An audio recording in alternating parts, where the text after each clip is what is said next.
भारतीय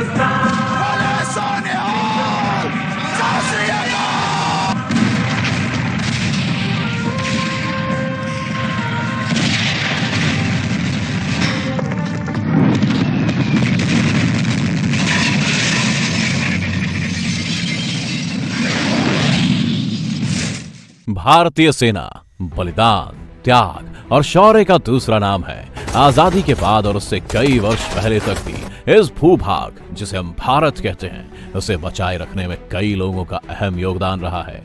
किसी ऋषि की उलट ये तपस्या कोई वर पाने के लिए नहीं है जो वरदान मिलते ही समाप्त हो जाए। ये वो तपस्या है जिसे सीमा पर तैनात फौजी रोज जीते हैं, ये मालूम होते हुए भी कि शायद कल जीना नसीब ना हो। ऐसे में हमारा यह दायित्व है कि हम उनके हौसले बुलंद रखें और किस्से कहानियों में हमेशा उन्हें याद करते रहे, ताकि फिर से कोई अब्दुल हामिद बने, कोई लेंस नायक जसवंत सिंह पैदा हो और किसी विक्रम बत्रा की गूंज तिरंगे की गरिमा बढ़ाती रहे। आज हम कुछ ऐसे ही वॉर हीरोज के बारे में इस वीडियो में जानने की कोशिश करेंगे, तो वीडियो के अंत तक जरूर बने रहिएगा। सूबेदार योगेंद्र सिंह यादव। सबसे पहले बात करते हैं सूबेदार योगेंद्र सिंह यादव की, वो शख्स जिसने 16 साल और 5 महीने की कम उम्र में ही भारतीय सेना ज्वाइन कर ली थी और अपना 19वां जन्मदिन मनाने से पहले ही इन्हें परमवीर चक्र देकर सम्मानित किया जा चुका था। 19 साल की उम्र में भारतीय सेना का सर्वोच्च सम्मान पाने वाले वो सबसे कम उम्र के सिपाही थे, लेकिन इनकी कहानी कहीं से इनकी कच्ची उम्र नहीं दर्शाती। कारगिल की युद्ध में टाइगर हिल पर पाकिस्तानियों का कब्जा हो चुका था। सूबेदार योगेंद्र की 18 ग्रेनेडियर्स और घातक फोर्स के कमांडोज को ये चोटी किसी भी हाल में कैप्चर करनी थी। बर्फ से ढकी 1000 फीट की चढ़ाई चढ़ते वक्त ही पाकिस्तान का हमला हो गया। ऊपर चढ़ते चढ़ते पलटन कमांडर के साथ 2 और जवान शहीद हो चुके थे। सूबेदार योगेंद्र को भी कई गोलियां लगी थी, पर उन्होंने बाकी बची चढ़ाई पूरी की। उनके ज्यादातर सिपाही मारे जा चुके थे।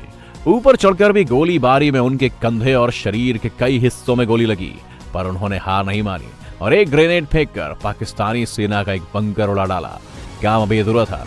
लगभग गोलियों से छलनी हो चुके शरीर के साथ वो आगे बढ़े और उन्होंने पाकिस्तान का एक और बंकर उड़ा दिया। साथ ही हैंड टू हैंड कॉम्बैट में भी 4 पाकिस्तानी सिपाही उनका शिकार हुए। सूबेदार योगेंद्र को कुल 12 गोलियां लगी थी, पर उनके इस कारनामे से भारतीय सेना को इतना वक्त मिल गया कि बाकी फोर्स के साथ वो वहां पहुंच गए। सूबेदार योगेंद्र बुरी तरह घायल थे और आर्मी के बेस हॉस्पिटल में 16 महीने तक चले उनके इलाज के बाद उन्हें देश ने सम्मानित किया। योगेंद्र हाल के दिनों में केबीसी में भी आ चुके हैं और आपको बता दें कि ऋतिक रोशन की फिल्म लक्ष्य को इसी घटना से प्रेरित होकर बनाया गया था। ब्रिगेडियर मोहम्मद उस्मान। कुछ सिपाही होते हैं जो अपना बलिदान देते हैं, कुछ होते हैं जो बलिदान को ही अपनी जीवन शैली मान लेते हैं। ब्रिगेडियर उस्मान का रवैया भी कुछ ऐसा ही था। आजादी से पहले ये ब्रिटिश इंडियन आर्मी का हिस्सा थे और पार्टीशन के बाद खुद मोहम्मद अली जिन्ना ने इनसे पाकिस्तानी आर्मी में भर्ती होने की सिफारिश की। जब ब्रिगेडियर नहीं माने तो जिन्ना ने उनके सामने पाकिस्तानी आर्मी के चीफ के पद का प्रस्ताव रख दिया, पर शेर गीदड़ों में कब रहा है। ब्रिगेडियर उस्मान ने इनकार कर दिया और 1947 से 48 के भारत पाकिस्तान युद्ध में उन्होंने नौशेरा और झागंड में पाकिस्तानी सेना से लोहा लिया। उनकी बहादुरी के चर्चे ऐसे थे कि लोग उन्हें शेर नौशेरा या नौशेरा का शेर कहकर बुलाते थे। ब्रिगेडियर उस्मान ने कभी शादी नहीं की और अपने वेतन का ज्यादातर हिस्सा उन्होंने गरीब बच्चों की पढ़ाई और देख रेख में खर्चना बेहतर समझा। नौशेरा की लड़ाई के बाद पाकिस्तानी आर्मी इतनी तिलमिला गई थी कि जिस आदमी को कुछ वक्त पहले वो आर्मी चीफ बनाना चाह रहे थे, उसी पर उन्होंने 50,000 रुपए का इनाम रख दिया। जुलाई 3, 1948 में झांगड़ में पाकिस्तानियों का मुकाबला करते हुए ब्रिगेडियर उस्मान शहीद हुए और उन्हें मरणोपरांत महावीर चक्र देकर सम्मानित किया गया। Field marshal Sam Manekshaw. Bharat में एक रवायत है, जब तक कोई जवान शहीद ना हो जाए हम उसे वॉर हीरो नहीं मानते और ना ही उस पर फिल्में बनती हैं, ना ही किताबें छपती हैं। इसी रवायत को तोड़ते हुए हम बात करना चाहेंगे सैम मानेकशॉ के बारे में, या कहें कि सैम बहादुर की। भारत का वो आर्मी चीफ जिसने 11 दिनों में ही पाकिस्तान के घुटने टिका दिए थे और 1971 के बाद पाकिस्तान के नक्शे को आधा कर दिया। ये वही सैम बहादुर हैं जिन्होंने एक बार कहा था कि अगर कोई आदमी ये कहता है कि उसे मौत से डर नहीं लगता तो वो या तो झूठ बोल रहा है या फिर वो कोई गुरखा है। पहले जब वो ब्रिटिश इंडियन आर्मी में थे तो इन्हें दूसरे विश्व युद्ध में बहादुरी के लिए मिलिट्री क्रॉस देकर सम्मानित किया गया था। आजादी के बाद ये गोरखा रेजिमेंट का हिस्सा बने, फील्ड मार्शल के पद पर पहुंचे। फील्ड मार्शल आर्मी में जनरल और आर्मी चीफ से भी बड़ा पद होता है, और ये पद आज तक सिर्फ 2 ही लोगों को मिला है, जिनमें पहले थे सैम मानेकशॉ। कहते हैं कि बांग्लादेश युद्ध के बाद इंदिरा गांधी ने सैम मानेकशॉ को गवर्नर का पद ऑफर किया था, लेकिन उन्होंने राजनीति से दूर रहना बेहतर समझा, जिसके बाद उन्हें फील्ड मार्शल का पद दिया गया। मानेकशॉ ने 1971 की जंग में भारतीय सेना को हर मोर्चे पर तैयार किया, साथ ही बांग्लादेश से आए रिफ्यूजीज को लाचार भीड़ से बदलकर अपनी आजादी के लिए लड़ने वाले मुक्ति वाहिनी का सिपाही बनाया और एक खूनी जंग को 93,000 पाकिस्तानी सिपाहियों के सरेंडर पर खत्म किया। सैम मानेकशॉ काफी मजाकिया किस्म के जनरल थे, लेकिन अपने काम को लेकर हमेशा प्रोफेशनल रहते थे। एक बार जब भारत के रक्षा मंत्री ने उनसे उनके सीनियर के बारे में राय मांगी, तो उन्होंने मिलिट्री अनुशासन की गरिमा बनाए रखते हुए कुछ भी कहने से इनकार कर दिया।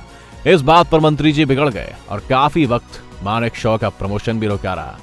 मेजर जनरल इयान कार्डोजो को उनके जवान कारतूस साहब भी कहते थे, क्योंकि इनका नाम बोलने में लोगों को मुश्किल आती थी। 1971 के बांग्लादेश युद्ध के दौरान एक लैंडमाइन पर पैर रखने से वो घायल हो गए और उनके एक पैर के चीथड़े उड़ गए।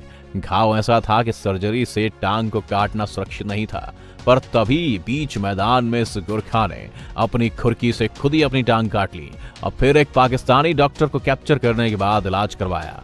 अपाहिज होने के बाद भी वो मिलिट्री का हिस्सा रहे, क्योंकि ऐसी हालत में भी वो मिलिट्री के फिटनेस टेस्ट में सबसे बढ़िया ऑफिसर से भी ज्यादा अच्छा परफॉर्म कर रहे थे। इसके पीछे भी इयान का पुराना इतिहास शामिल था। वो नेशनल डिफेंस एकेडमी से पास आउट थे, जहां बेस्ट ओवरऑल परफॉर्मेंस के लिए गोल्ड मेडल और मेरिट पर अव्वल आने पर सिल्वर मेडल दिया जाता है। मेजर इयान वो पहले शख्स थे जिन्हें ये दोनों मेडल एक साथ दिए गए।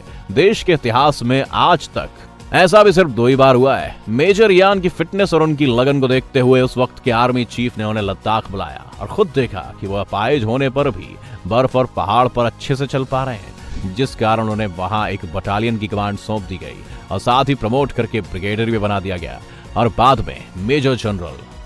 कैप्टन विक्रम बत्रा।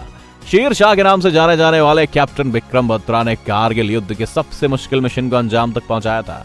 17,000 फीट की ऊंचाई पर बसी पीक 5140 को कैप्चर करने की जिम्मेदारी उन्हें दी गई थी। वहां ना सिर्फ ऊंचाई दिक्कत थी, पर परेशानी ये भी थी कि चढ़ाई बिल्कुल खड़ी थी, जिससे सेना को ऊपर पहुंचने में काफी दिक्कत हुई।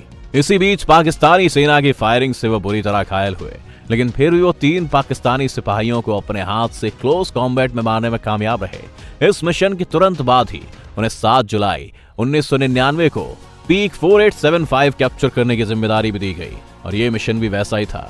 16,000 फीट की ऊंचाई और 80 डिग्री पर खड़े पहाड़ की चढ़ाई ने भारतीय सेना की कठिन परीक्षा ली।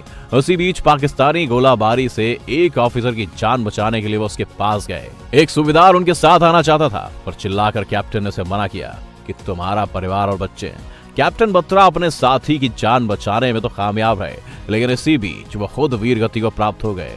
मरणोपरांत उन्हें उनकी वीरता और पूरे कारगिल युद्ध में उनके योगदान के लिए परमवीर चक्र से सम्मानित किया गया।